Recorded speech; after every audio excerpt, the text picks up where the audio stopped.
एक आणखीन विषय राहिलेला होता की आपल्या ज्या केसेस होत्या त्या 2 दिवसात वापस घेऊ म्हणले होते, त्याला आता 4 महिने पूर्ण झाले.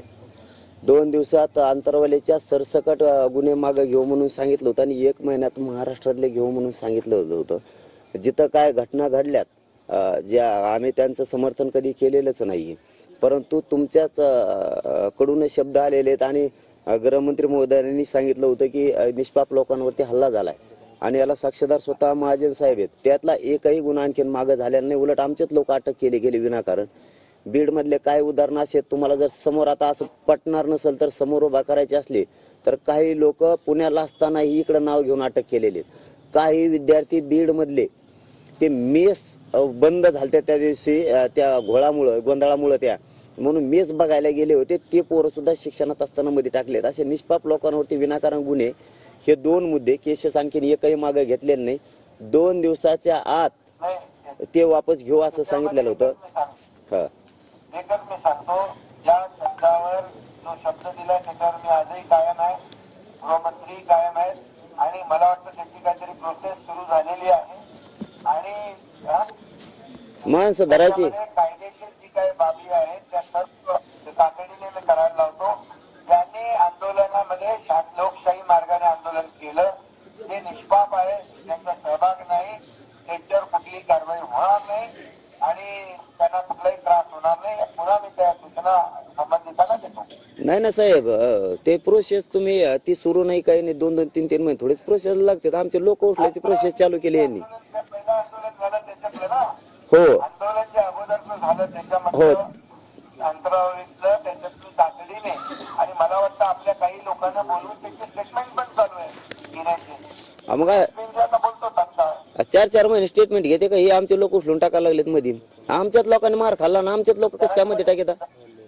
आमचे लोकांनी मार खाल्लाय. हे बघा शिंदे साहेब, परिस्थिती अशी झाली ही की या गावात या लोकांना इतकं गुडघ्यांना मारलंय, यांना शेतात सुद्धा जाता येत नाही. आता सुद्धा काही प्रोसेस सुरू नाही. महाजन साहेब काही प्रोसेस सुरू नाही, प्रोसेस काही नाही. तुमच्यावर भरसा टाकला होता आम्ही.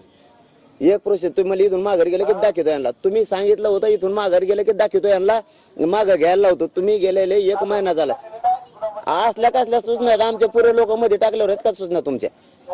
तुम्हाला एक साथ अहो महाजन साहेब, आम्ही तुमच्यावर लय भरोसा टाकलेला होता, आताही टाकलेला आहे. तुम्हाला सांगतो, तुम्हाला एकाच पोराचं काम सांगितलं होतं, संभाजीनगरच्या चव्हाण नावाच्या पोराचं, त्याचं सर्टिफिकेट असताना रद्द केलं. तुम्ही त्या दिवशी सांगून आयुक्तांना, तरी ते काम झालं नाही. आम्ही अपेक्षा करायच्या कोणाकडून? एक काम झालं नाही तर केस तुम्ही मुद्दाम मागे ठेवलेले आहेत. मला एक दुसरं सांगा शिंदे साहेब, याच्यामध्ये आम्हाला नोटीस द्यायचं काय कारण आहे लोकांना? शिंदे साहेबांना माझा आवाज येतोय का? शिंदे साहेबांना माझा आवाज येतोय का?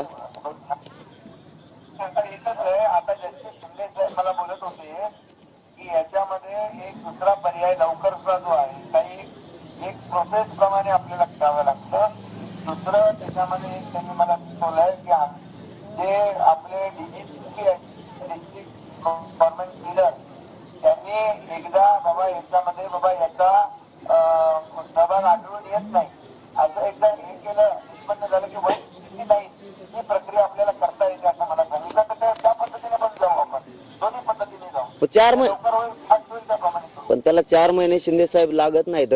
तुम्ही घ्या अथवा नका घेऊ, आता आम्ही आता पत्करायचं ठरवलंच. आता प्रक्रिया वेगळी आहे, त्याला थोडंसं आता नवीन जी प्रक्रिया सांगितलं भाग 169चा तो आपण अवलंबू. नाही पण आमचं ते म्हणण्याचा उद्देशच नाही. तुम्ही आता घ्या अथवा नका घेऊ, आम्ही स्वीकारलेलंच आहे ते. आता त्याला नाविलाज आहे. आता तुम्ही ती खुटी गुतून ठेवलेली आमच्यामध्ये, आम्हाला पक्का माहीत झालंय आता. परंतु आमचं म्हणणं, आमची चूक काय होती? तुम्ही पहिला व्हिडिओ काढा आणि ते सगळे 400 अधिकारी घरी पाठवा. आम्ही भोगायला तयार आहेत. आमच्यात येऊन हाणलं कशामुळे, गोळीबार केल्या कशामुळे, ही सुरुवात दाखवा. कशामुळे लोक लुटली? त्यांचे साध्या कपड्यावर लोक आमच्यात घातले आणि लवखंड आमच्या अंगावर लुटविली. आमचे लोक खाली पडले. खाली पडलेला माणूस शिंदे साहेब, बैठक संपवा आपण. मला चेहऱ्यावर वाटायला लागले तुमच्या बैठक संपवायची दिसते तुम्हाला. परंतु आमच्या लोकांचे डोके फुटले. 29 लोकांना लागले. तुम्ही ट्रॅक्टरवाल्यांना विनाकारण नोटीस द्यायला लागला. आम्ही मुंबईला अन्नधान्य घेऊन यायचं का?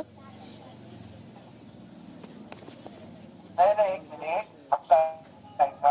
आपल्या आपल्याला बघा सकारात्मक बाजूने जायचं आहे. आपल्याला आता पुन्हा जुन्या इतिहासामध्ये जायचं नाही आणि म्हणून नवीन आपण जे घडवायचं आहे ते सकारात्मक दृष्टीने आपण पुढे गेलो तर नक्की याच्यामधून आपल्याला समाजाला न्याय देता येईल. त्यामुळे जे काही राहून गेलेलं आहे ते आपण मार्गी लावू, कारण सरकारची भूमिका अशी वाकडी तिकडी नाहीये. सरकारची भूमिका स्पष्ट आहे. कालही होती होती, आजही तीच आहे आणि उद्याही तीच राहणार. मग आता शेवटचं सांगतो फक्त 83 क्रमांकाला